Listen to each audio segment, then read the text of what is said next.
It's now time for the Billy C. Show, part of the BillyCBoxing.com network.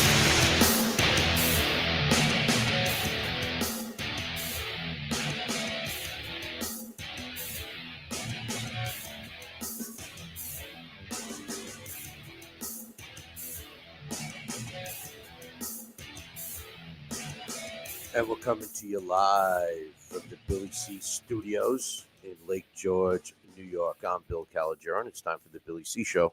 Good morning, good day, good evening, whenever you're watching, whenever you're listening.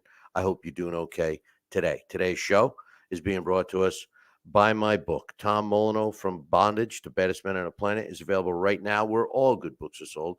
And you can get a copy of this book right now while you're watching or listening to the show. Just go to Amazon. Go to Amazon.com or BarnesandNoble.com. Get yourself a copy. Hey, by the way, you want me to stop promoting the book? Buy a copy. Buy them all. And then I won't do it no more.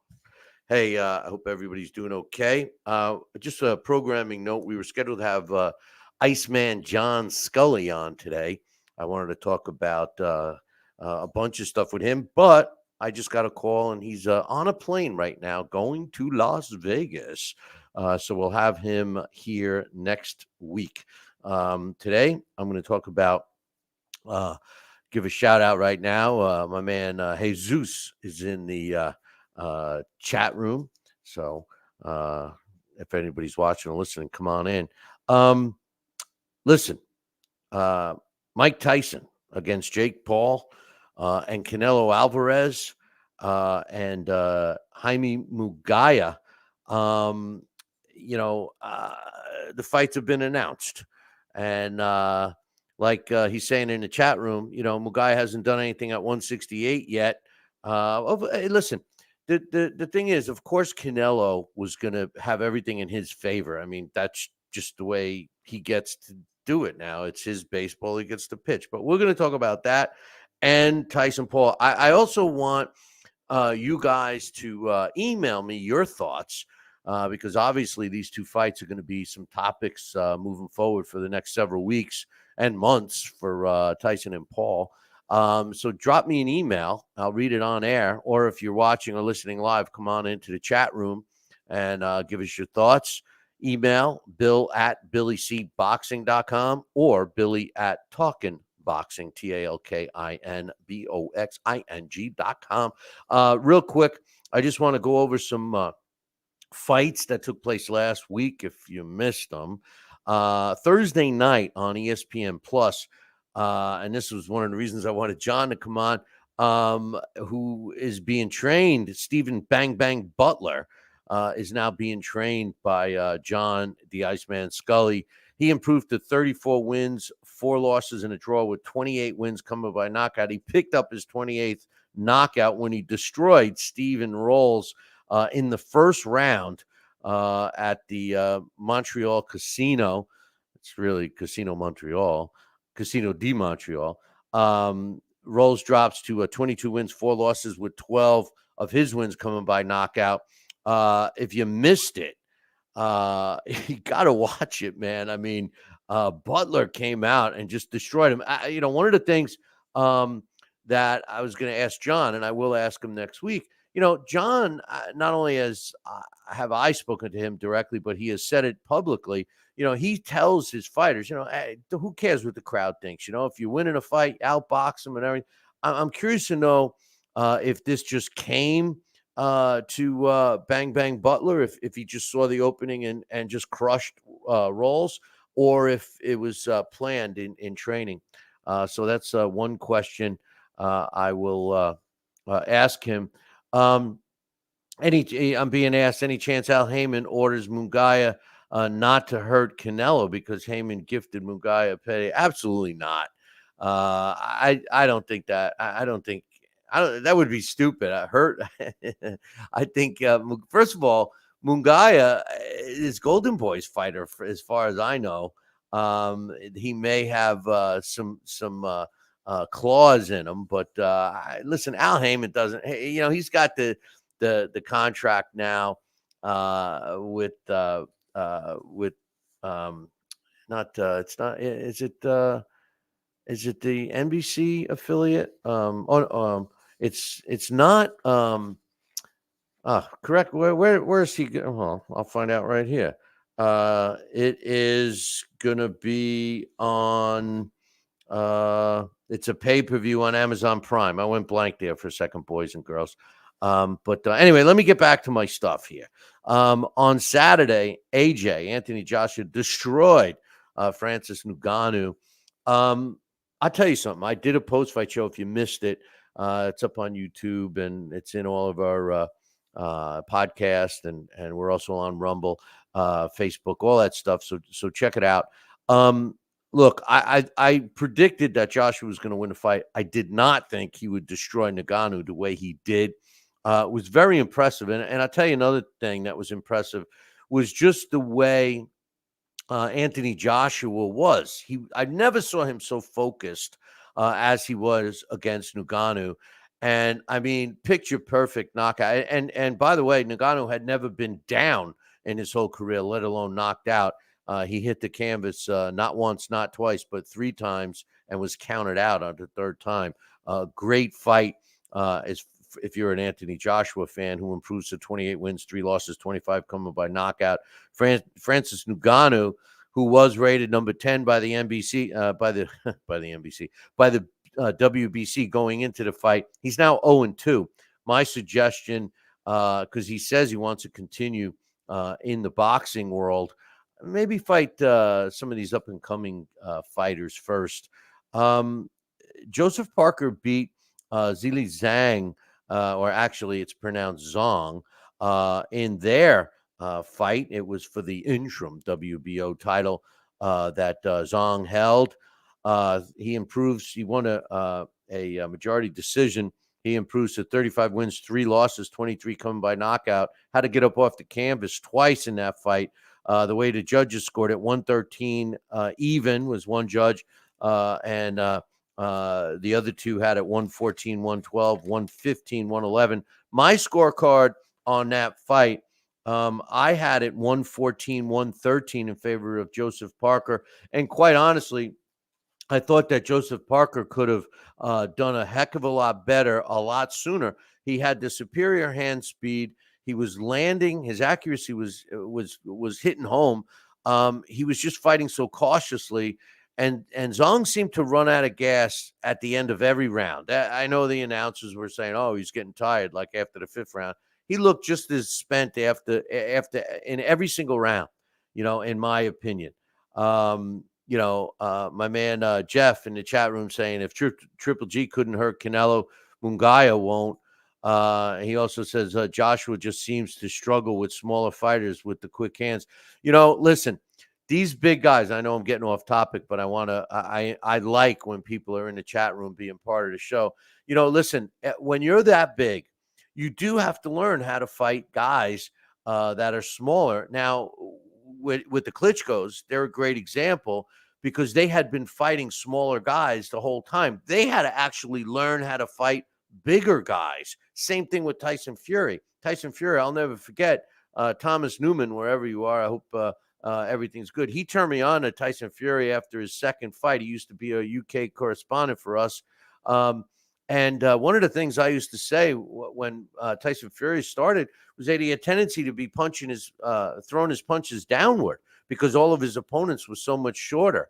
And even his jab was coming from his waist up, and he modified his style because now he's facing guys that are bigger. And, I think that Anthony Joshua's confidence level with Ben Davison is way better.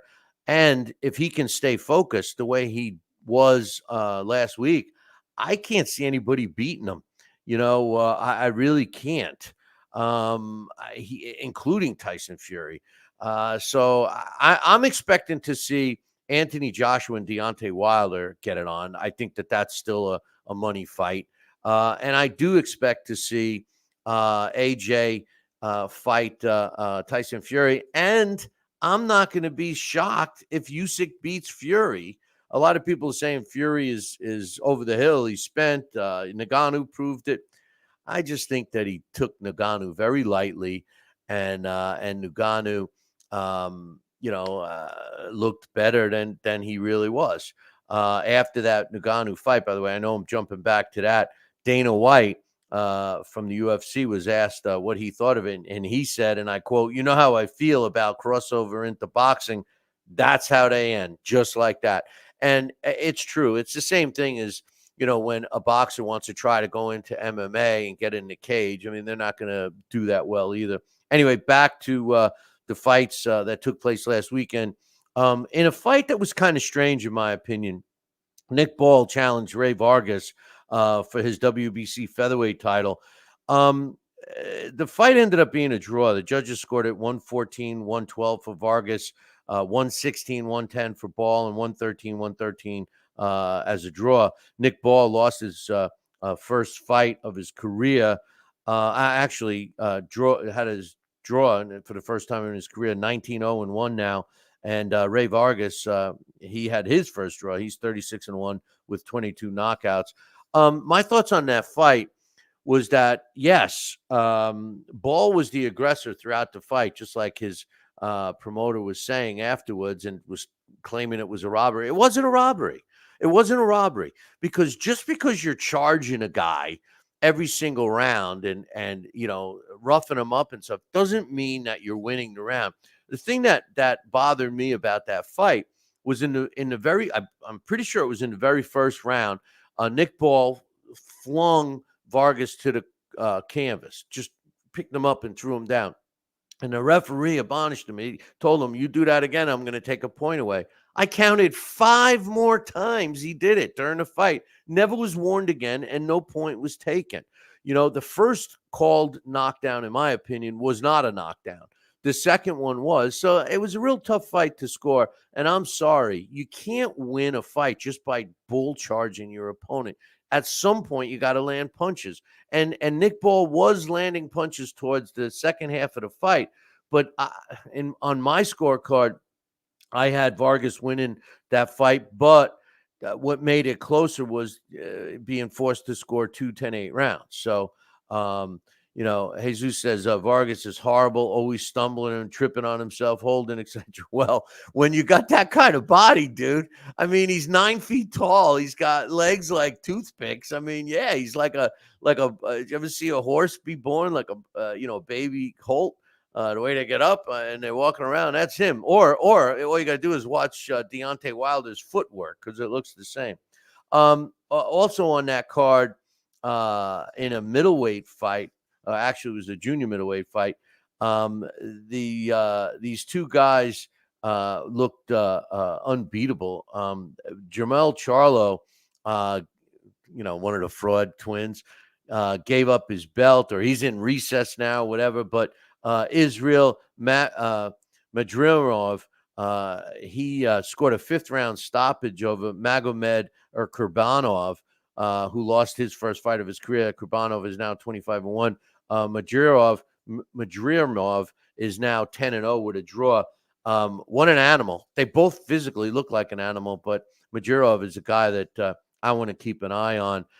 In a fight that was pretty entertaining, but a little crazy, was for the European champion, Mark Chamberlain, took care of Gavin Gwynn. He improved to 15-0 with 11 knockouts, and Gavin Gwynn dropped to 17-3-1.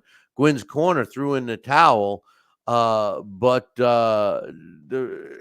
was the most lazy towel throwing in I've ever seen. They were just like and the referee stopped it too. So, and in a heavyweight fight, Justice Hunai improved to 9-0 with 4 knockouts when he barely won a decision over Kevin Lerena. Now, I had given you guys a 3-fight parlay. This is the only one I lost, but I could have won it. Kevin Lerena had Justice Hunai in all kinds of trouble. All he had to do was throw one more punch, and he would have knocked out Hunai and couldn't muster up the energy to do so.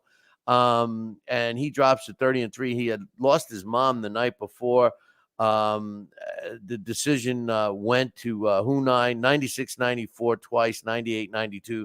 That must have 98-92 must have been his brother or his uncle or something. I had the fight even going at the end of the fight. I had it even. But what an exciting ending that was. Too bad for Lorena. Um, so, hey, by the way, make sure you subscribe to our YouTube page and our podcast accounts, and also Rumble. Speaking of podcasts, in addition to all the normal places you can get our podcast, you can now get our podcast right on YouTube. And don't forget, if you have Roku or Amazon Fire Stick or Android TV, you can catch us on a channel called Jinico TV, which I have all of our fight. A lot. There's some shows up there like this, but we have all of our events that we did, some good ones and some not so good ones, but there's a lot of stuff, 24/7 programming on that. All right, let's get down to the nitty gritty. Canelo Alvarez fighting Jaime Munguia. The fight is set for May 4th. Look, there's been a lot of talk about who Canelo was going to fight. He said he wasn't going to fight a Mexican. He was going to fight an American. I think that he got a lot of flack for potentially almost fighting Charlo and then almost fighting Berlanga. But at the end, he picked Munguia. Now, I put a couple of social media posts about this fight thinking that it's a good fight. I do think it's a good fight. And I'll tell you why. Styles make fights. Have you ever heard that before? Well, you're hearing it again. And the truth of the matter is it's a true statement. And let's look at Canelo. Canelo's not a finesse boxer, right? I mean, he goes in, he likes to work the body, break his opponents down, and ultimately go for the stoppage or just a big points win. Now, Jaime Munguia is a guy that doesn't have fast hands. Canelo's got quicker hands than him. He doesn't have quick feet either. He doesn't move too well. And he doesn't have good defense, right? So when you think about being slow-footed, slow-handed, and defense questionable, you think, well, somebody's going to kick the shit out of him, right? Well, here's the thing. He's young, and God, does he have a chin. And he takes a beating. It's like he's almost like he lets people wear themselves out on him. Eventually, it's going to catch up with him, but he's pretty young right now. And then he's got some crazy punching power. So with that said, Canelo's not going to all of a sudden try to be a boxer and avoid Munguia's punching power. Canelo's going to do what Canelo does. He's going to get right in the wheelhouse and try to work Munguia's body. Well, that's the best way for Munguia to land a punch on Canelo. If you've been watching Canelo for as long as I have, you'll notice that he's been delivering his punches like this lately. And he's open. He's open. And I know I had a comment in here by my man Jesus. He said that Munguia never fought at 168. Well, think about this about Munguia. Munguia was fighting at 154. How that kid made 154, I don't know. He moved up to 160, and he still looks big. I don't think he's going to have much trouble filling into 168. Canelo held off as much as he could, but Munguia still has a good month, over a month, to gain the weight correctly. And I think, even though Canelo's not an old man, he's got a lot of miles on him. He's been in there with some tough opponents. And I don't know. I think Munguia is a really good live underdog in this fight. I see this fight going, several rounds. I don't see Canelo knocking out Munguia. I see Canelo either winning a decision or being stopped. That's what I see. I didn't want Canelo to fight Charlo. The Charlo brothers, I've said it once, I'll say it a million times. They're frauds. Okay. They're frauds. I mean, they'll kick my ass. I'm an old man, but anybody that's real, like Terrence Crawford, I saw somewhere that one of them wanted to fight Terrence Crawford. Yeah, please. Okay. Terrence Crawford would beat Canelo in my opinion, but that's another story. That's the fight I wanted to see. I wanted to see Canelo fight Crawford, but it's not going to happen. And I know people say, oh, there's no way he can move up 2 or 3 weight classes and be effective. He would have boxed the ears off of Canelo, and Canelo knows it. Imagine, remember what Floyd outboxed Canelo, right? Well, Crawford is meaner, stronger, and in my opinion, better than Floyd. And what he would have done to Canelo. So I'm glad he didn't fight Charlo. I'm not so happy he didn't pick Crawford, but I'm certainly glad he didn't pick Berlanga. Berlanga would have been the easiest choice. He didn't want to fight Crawford because he felt that he was in a lose-lose situation. If he had beaten Crawford, people would say Crawford was too small, and if he lost to Crawford, he would be deemed a fraud, not what everybody thought. Berlanga, who came out and was saying that he was the best one. He's the guy that's gonna beat him. Deserves it. Bragging about his win. Listen, I was not impressed with Berlanga in his last outing. Yes, he got a knockout win, but he fought a guy that was limited with his skills, regardless of his record. Don't go by the record. I know a lot of you young whippersnappers out there go by the record. You got to look deep into the record to see how good a fighter really is. And Berlanga didn't prove anything to me. As a matter of fact, I thought he was better than what he was. And then after the fight, I was like, yeah, no, he's nowhere near ready. Canelo would have destroyed Berlanga.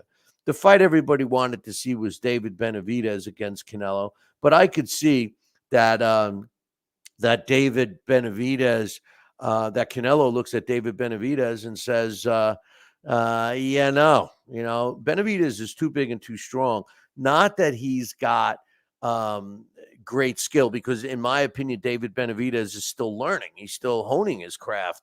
So we got a long way to go with Benavidez. And I think that the smartest move that Team Benavidez did was to move up and take that fight at light heavyweight, because the more juice that Benavidez starts to gain, the more pressure will be on Canelo if they decide to ever fight. I don't think so. I think Canelo is on his way down in a lot of ways. I'm not saying not only just talent-wise, but what else has he got left to prove? I mean, he's a Hall of Famer, first ballot Hall of Famer. He's going to go down in history as one of the best fighters ever. And he has nothing to prove. I just think fighters that go out on top always end up better. A guy like Lennox Lewis, to me, who I wasn't a big fan of, the more I thought about him after he retired, the more respect I have. And same thing for Bernard Hopkins. And B-Hop, he didn't go down. He retired after a loss, but Bernard Hopkins is one of the best. So I like this fight. And I know people have disagreed with me on social media about it, but mark my words, it's going to be a very entertaining tight fight. I think it's, like I said, my early prediction right now is, if Canelo wins, it's going to be by a decision. And if he loses, it's going to be because he was stopped. Some quotes from these guys on their preliminary press conference. Canelo says, "I'm proud and excited to be able to make this fight," which seems like bullshit because he was dragging his feet, but whatever. A Mexican versus another Mexican is always a huge fight, and it's been a while since there's been one like this. It's great to give an opportunity like this to a fighter that's earned it, like Munguia has. It gives me a lot of joy that two Mexicans will be facing each other in such a big fight for the sport.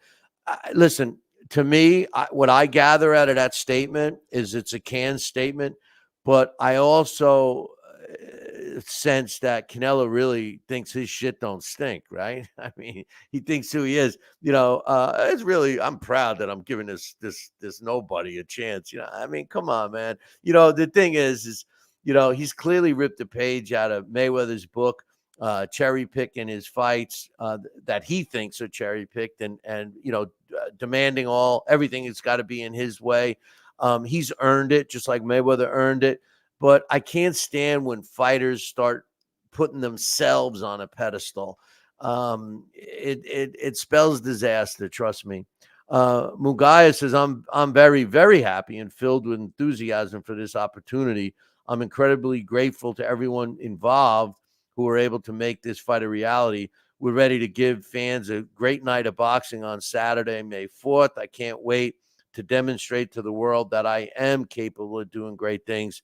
Viva Tijuana and Viva Hala Mexico. You know, there's something about this kid that I like. And like I said, his hands are slow, his feet are slow, he takes too many punches, but I don't know. I don't know. It depends what the odds are, and maybe I could get some money on there. My man John from Don King is in the chat room. I'm glad he's getting his feet off the desk over there at Don King Promotions, and he's listening to the show. And my man Rick, thanks. You know what? He had asked me about the Greg Haugen interview, and I was like, I forgot. All right. So here's what happened. The truth of the matter is I found these hard drives that I've had. This is our 21st year we've been doing the show, right? And I found these hard drives that I thought that I lost all these shows. A lot of these shows, I mean, they're all over the place. And the problem is I don't know which is on which, right? But there was a point when I started pulling the interviews off and I had them separated, but I lost them. I found them. And when Rick asked me about the Haugen interview, I actually forgot about the interview. And I located it and put it up there on the podcast. So if you guys haven't seen it, and I just recently put the Tommy Morrison interviews on. There's a couple more that I can't locate because I was going through this with him for a while. But this guy, and I'll say it, man, this guy, Ron Scally, he's a scumbag. All right. Piece of shit is what he is. Why do I say that? Because he robbed me. That's why. But the truth of the matter is I gave him a platform, and it's up on Rumble. And he claimed all of this stuff about Tommy Morrison in response to Tommy Morrison's interviews that I did, like he was his manager and all this stuff. And I hope that interview bites him in the ass because Tommy Morrison's wife is on the warpath looking for this guy. So if you haven't listened to those three, two of them are just the interview, and then the other one, you got to look at an old version of me when I did that. I think it was 2011. But some boxing news I want to get to. Former WBC flyweight champion Charlie Edwards, he's moving up to bantamweight. He's facing Georges Ori on April 12th in London's York Hall. Edwards is the brother of former featherweight champ, flyweight champ Sonny Edwards. The same night, Lerone Richards is taking on Steed Woodall. But, I love the reason why I'm mentioning this is because I love the flyweight division right now. It's a division that a lot of people don't give too much credit for because they don't watch them. But I've been watching these flyweights lately, and you don't get the knockouts and stuff, but man, do you get some massive beatings. I mean, first of all, the champions, Bam Rodriguez, Jesse Bam Rodriguez, he's the IBF and WBO champ, quality fighter. The WBC champ, I love this kid, Julio Cesar Martinez. I mean, if you've never seen him fight, you're missing out. And the WBA champ, Sergio Yori Ikea, or AKI. They're the champions, all quality fighters. And then you got the ranked ones, Francisco Rodriguez, David Dominguez, David Apollinario, Sonny Edwards, who just lost his title. I mentioned him. And a slew of up-and-comers like Connor Butler is a guy to keep an eye on. And Jay Harris, who just fought Connor Butler. What a great fight that was. All right, Mike Tyson fighting Jake Paul. Again, I'm asking you to give me your thoughts on, Canelo Alvarez against Jaime Munguia and this fight, Mike Tyson against Jake Paul. Drop me an email, bill@billycboxing.com or billy@talkinboxing, TALKINBOXING. People have been asking me my thoughts on this, and we got plenty of time to talk about it. My first answer is it going to be a real fight or is it going to be an exhibition? If it's going to be an exhibition similar to Mike Tyson and Roy Jones Jr., then we're going to see a choreographed fight.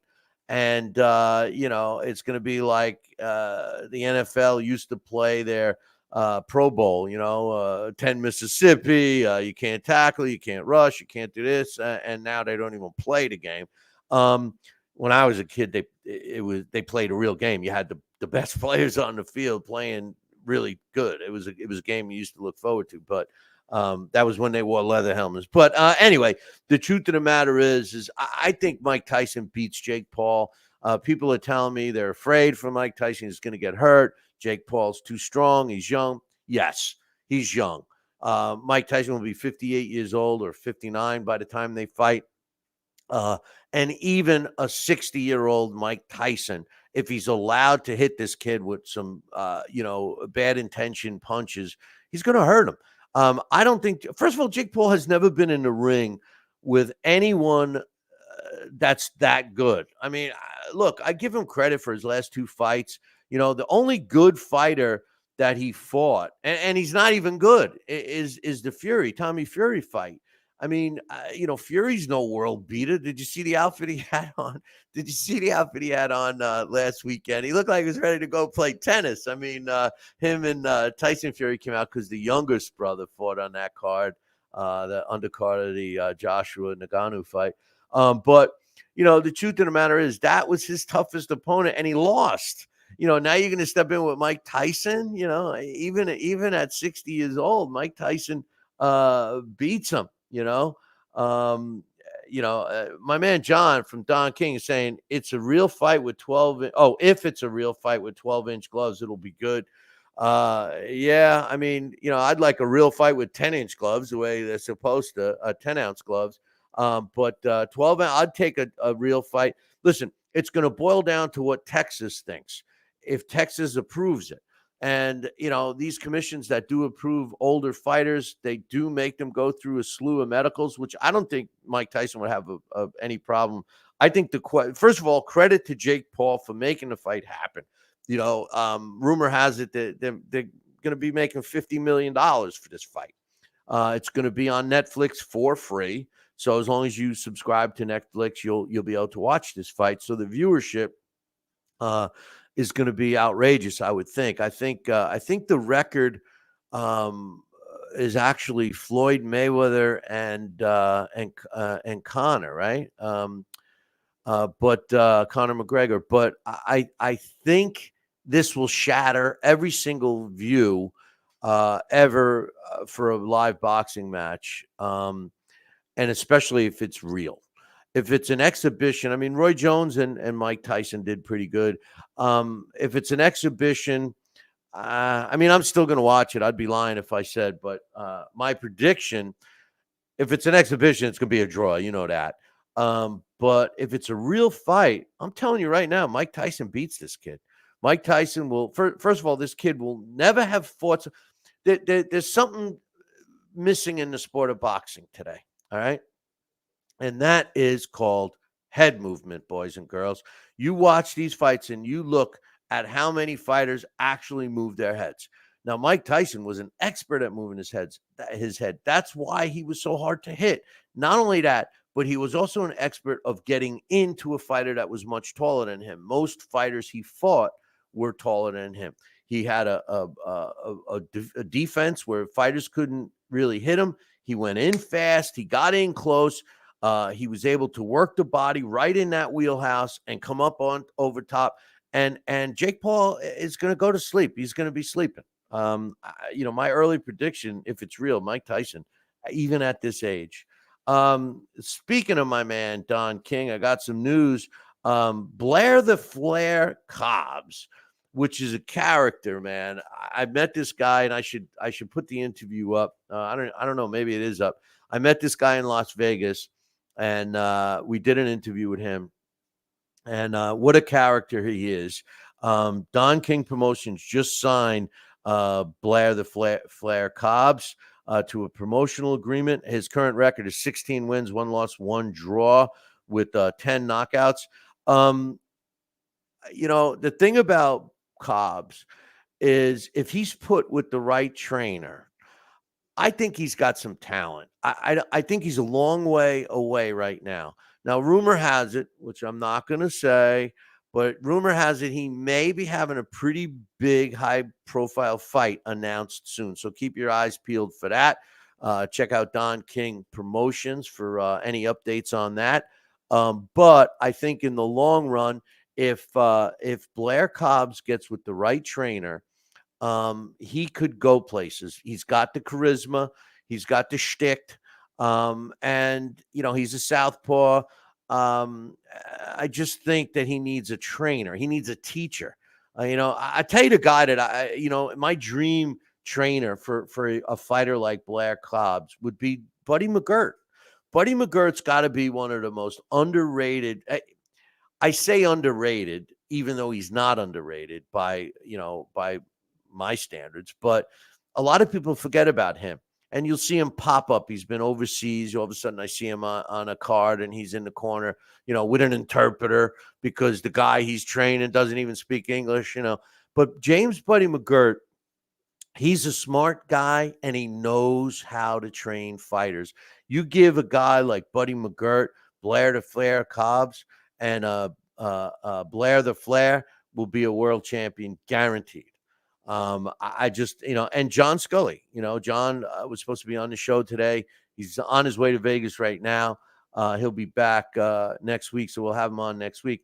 And what he did with Stephen Butler over the weekend, last Thursday, was great. So some other news I wanted to get to was, remember Robert the Ghost Guerrero? Well, his son made his pro debut a couple of weeks ago, and he's now 1-0. Robert Guerrero III. So keep an eye out for him. And I got an email that I'll get to, but look, there's some fights this weekend that John from Don King is in the chat room now. He's Buddy McGirt's a great trainer. Yeah. You should tell Don that. Get him involved because he's the real deal. John Scully might be a little more affordable. He's the real deal too. So this weekend we got some fights. Some of them are flying under the radar, but I feel like I'm a promotional company for DAZN. DAZN is look, they've taken over the sport of boxing on TV, as far as I'm concerned. And this weekend is just another proof of that. Last week we have a pay-per-view through them, and it was a great card, right? Well, this week we got a couple of different fights, and one is a club show, and that's what I love about what's going on with DAZN and ESPN Plus. I got to give credit to Top Rank and ESPN Plus because they're starting to do the same thing. Well, Saturday, William Zapata is taking on Maxie Hughes in a lightweight fight that I'm going to break down here in a second. There's some other decent fights on that card. That's taking place on Saturday. ESPN Plus just got the deal to broadcast a card that's going to feature the return of Joe Joyce in the heavyweight division against Cash Ali, which I'm also going to break down. And then on Sunday, there's on DAZN, there's a card coming from Australia, which is basically a club show. But the main event is Connor Wallace against Jack Gip, like the Gipper. And, it looks good on paper. Gip hasn't fought in a while, but it looks good on paper. But anyway, let me break down the Zapata fight that's going to be taking place. He's going against Maxie Hughes. And William Zapata, he's 29-0. He's ranked number 7 in the world by the computer. He's a southpaw out of Mexico, 27 years old. 25 of his 29 wins have been by knockout. Like I said, the computer has him at number 7, 5'9", 69.5-inch reach. All 4 major sanctioning bodies have him ranked. The WBC has him ranked number 1. WBA has him ranked number 1. WBO has him ranked number 3, and the IBF has him ranked at number 6. His last fight was a 6th-round knockout over Mercito Gesta, which is an impressive win. I mean, I have always liked Gesta. He beat him back in September of last year. Another notable win was another one of my favorite fighters, Jojo Diaz. He beat him in 2022, October of 2022, via a 12-round decision. Now, I got to be honest, as highly ranked as Zapata is, those are his 2 biggest fights, in my opinion. I'm not taking anything away from him. He's a talented fighter. But those were his 2 biggest fights. 2 good ones, and he is a knockout guy. I'll give a shout out to the Funkatapas, who's finally made it in here live. He says, like everybody else, I want to see Alvarez versus Benitez, but at least Munguia isn't a Charlo or an overrated Berlanga. I've been saying the same thing. Now, Zapata steps in the ring with Maxie Hughes. Now, Maxie Hughes has been around. He's got 26 wins, only 5 by knockout. Remember that. 6 of his losses, he was stopped. He's 34 years old, 7 years older than the 27-year-old Zapata. He's a former IBO World Lightweight Champion. Now, I say that because I like the IBO. And if you take a look, a lot of the great champions, in addition to having other belts, they also had the IBO. And the one thing about the IBO I've always liked is the computer ranking system, which to me is the best one out there. And he was also the BFC lightweight champ. He's a southpaw as well. Now, the computer has him ranked at number 13. The WBC has him ranked at number 6. The WBA has him at number 5. And the IBF has a number 4. If you notice, that's 654. Play that number. And the WBO has him not rated at all. He's a boxer. He doesn't, come with knockout power. But I got news for you. His last fight, he lost a close majority decision to George Kambosos. I mean, you can't, really fault him for that. That took place in July of last year. It was a majority 12-round decision, and he lost his IBO belt. But when you take a look at some of the guys he fought, I mean, in September 22, he won a close fight against Kid Galahad. In March of the same year, he beat Ryan Walsh with a 12-round decision. And Paul Highland Jr., he beat him in 2021. So he's got some decent wins under his belt. Who's going to win this fight? I think it's going to be a decent fight. But, of course, I'm going to pick Zapata. I think the power is going to be the difference in that one. So I'm picking Zapata in that. The other fight I'm going to break down is the heavyweight fight with Joe Joyce going against Cash Ali. Now, Cash Ali is a character. He was a once extremely promising heavyweight. A lot of people had a lot of faith in him. I look at his resume, and I don't know why they had so much faith in him. He didn't fight anybody. His last fight, he lost the 6th-round decision to a 6-1 fighter back in July of last year. He didn't beat anybody of note when you take a look at it. His claim to fame, because of his other loss, it was actually the fight that kind of dropped him from the focus board. He lost a DQ. He was disqualified to David Price. Back and to Lewis, who's watching, not that David Price, a different David Price, on March 30th, 2019. And if you don't remember what happened, he was fighting David Price, got frustrated, tackled him, and then bit him in the chest and was disqualified. He was kind of out of the sport for a little bit, but he claims. After he totally lost it, he needed some self-searching, and now he's back on track, and he's really looking forward to this opportunity this weekend to prove to the world what he has. He's a 6'6" fighter. He's 32 years old. The computer doesn't think that highly of him. They have him ranked at 185.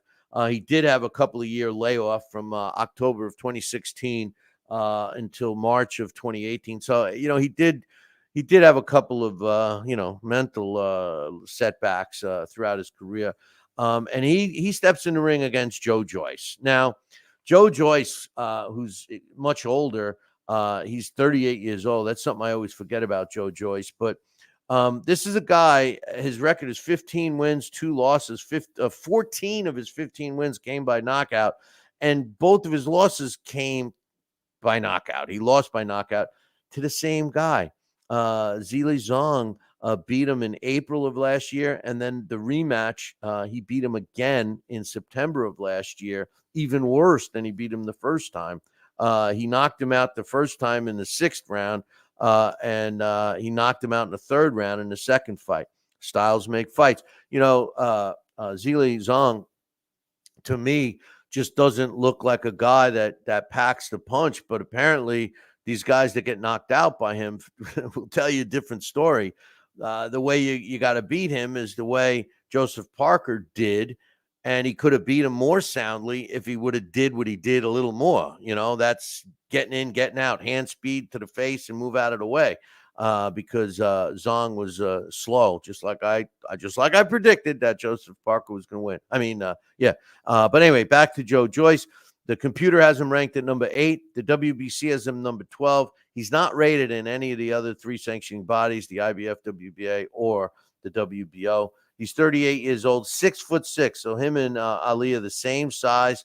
Now, leading up to his 2 knockout losses to Zhilei Zhang, this guy fought everybody in the heavyweight division and beat him. He fought nothing less than top opposition in his last 9 fights going into the Zhang fight, stopping 8 of them. And the only one he didn't stop is his only non-stoppage win. Going back to, I'll tell you the fighters he beat. Going back to 2018, he beat Joe Hanks, right? That was a first-round knockout. He beat Bermain Stavern. Sorry, Don King Promotions. Knocked him out in the 6th round. Alexander Ustinov knocked him out in the 3rd. He fought bye-bye Bryant Jennings, the only guy to go to distance with him. Won a 12-round decision in 2019. 2020, Michael Wallach was 20-3 when he knocked him out in the 3rd round. He fought Daniel Dubois, who's highly regarded now, knocked him out in the 10th round in their fight that took place in 2020. In 2021, Carlos Takami knocked out in the 6th. He knocked out Christian Hammer in the 4th. He knocked out Joseph Parker. Yeah, that Joseph Parker. He knocked him out in the 11th. And then he faced Zhilei Zhang twice and lost. To me, this is a no-brainer. I'm picking Joe Joyce in a comeback fight. Should he lose, his career might be over. One last thing. My man Coach just popped into the chat room. About time you got here, Coach. What the hell you been doing? Geez. You better replay this show in the gym. That's all I can say. He's saying Tyson versus Paul is a fraud on the level of Mayweather. I say Fayweather. That's not Mayfeather. It's Fayweather against McGregor. But at least McGregor thought he was going to win. My man John from Don King, we did an event at the late great Sal Senecola's place, and John will tell you, the people in there were going for most of the people were going, except for the people that we were all with, were going for McGregor. I mean, it drew a crowd. A lot of people thought Conor was going to win that fight. At least he tried. And Mayweather wasn't going to, engage with this guy. He, and he did what he had to do. And but I got an email, and this is from my man Luke, and it's an interesting email because it follows up with what we were saying. And I'll read it. He says, hey, Billy C, I've been following you on YouTube for 11 years now, and I'm a big fan of the show. In years long past, I contacted you as the Englishman in Korea. Now I guess I'm the Englishman in China, as my teaching job has brought me here. My heart is really in boxing history. I know you're a big history guy, so I was wondering about your views on my all-time top 15 pound for pound. And I'm going to read them right now. He says, number 1, Sugar Ray Robinson. Number 2, Sam Langford. Number 3, Harry Greb. Number 4, Henry Armstrong. Number 5, Muhammad Ali. Number 6, Bob Fitzsimmons. Number 7, Ezra Charles. Number 8, Roberto Duran. Number 9, Benny Leonard. Number 10, Joe Gans. Number 11, Willie Pep. Number 12, Joe Louis. Number 13, Ray Leonard. Number 14, Mickey Walker. Number 15, Archie Moore. He says, who do you think's too high? Who do you think's too low? Who's missing? He says, Sadler, Mayweather, Jimmy Wild, Charlie Burley, Barney Ross, Pacquiao, Roy Jones Jr., and Edward Joffrey just missed my cut. What's your thoughts? First of all, and I'll refer to him the way he wants. The Englishman in China First of all, I want to thank you for the email. And like I tell everybody, email us. I'll read it. And, Billy at Talkin' Boxing, TalkinBoxing, or Bill at BillyCBoxing.com. You know, I had put up, as a matter of fact, I'll see if I can find it. I had put up a list that I saw that I liked about the top 50 fighters. Where is it? I thought I had it here, but I guess I don't. Let's see. Well, I guess I used to have it, but I don't have it now. Sorry. I I didn't watch Pro Box last night, my man. I didn't. I know Coach is saying yeah, but um, so for me, I'm in agreement with. I don't have a problem just off the top of my head. I don't have a problem with Sugar Ray Robinson at number one. I mean, to me, he's the all-time best. Sam Langford, I like at number two. Harry Greb, I like at number three. uh, Henry Armstrong, number four. I could flip any of those 2, 3, and 4 spots around. Now, as far as Muhammad Ali at number five, look, Muhammad Ali was great, and I know he was the self-proclaimed greatest. But I'd put Jack Johnson there, who's not even on Luke's list here. I'd put Jack Johnson in that spot, and I'd put Ali at number six, and I'd put Jack Dempsey at number seven. I love Jack Dempsey, and I thought he was a great fighter. Fitzsimmons would drop to number eight. Charles at number nine. Let's see. I'm okay with Roberto Duran and Benny Leonard. I like that he's on there. Joe Gans, he could even be up higher. Willie Pep, Joe Louis at 12. Now, Ray Leonard at 13. Actually, I'd put I'd put Fitzsimmons at number 8. I'd put Ezra Charles at number 9. I'd put Stanley Ketchel at number 13. Let's see. I like Mickey Walker. I like Archie Moore. Duran, I liked where he was. But you got, if you continue on, you got to have Charlie Burley in there. He's number 16. Sugar Ray Leonard, I dropped to 17. Hagler, I'd put in there at number 18. Mike Tyson, sorry, Mike Tyson's a top 20 all-time great fighter in my opinion. I'd have him at number 19. And Manny Pacquiao is going to finish on my all-time great list higher than Floyd Mayweather. He was more exciting and he fought tougher opposition. Manny Pacquiao number 20. But I love Barney Ross and Wilder and Roy Jones Jr. and Edgar Jaffe. I mean, all great picks. And I appreciate the time the Englishman in China gave us. So anybody that wants to give me their thoughts on their all-time great pound for pound, or, of course, our main two topics today, Canelo Alvarez against Jaime Munguia, and Iron Mike Tyson going up against YouTuber Jake Paul. Listen, I appreciate everybody joining us today. I know we do the show kind of all various times on Thursdays. Unfortunately, I can't pick a time, but it just seems that we're getting some decent interaction when we do it around this time. So make sure you join us next time. And hey, while you're at it, do me a favor. Subscribe to our podcast, subscribe to our YouTube page, check us out on Rumble. It's a new platform we're on. We're in Facebook, all that stuff, man. Interact. I'm trying to spend more time interacting with you guys, and all that stuff. So Max, my man Max just popped into the chat room. Make me a pizza, bro. Make me a pizza. But in any event, listen, I'm glad you guys could all join us.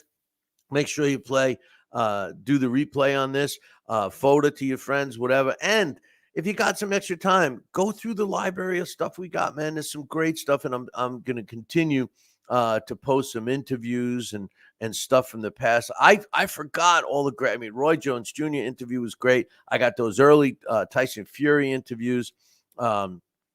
Tony Danza was on once. That was a lot of fun. The other guy that was on the Partridge Family, Danny Bonaducci, he was on.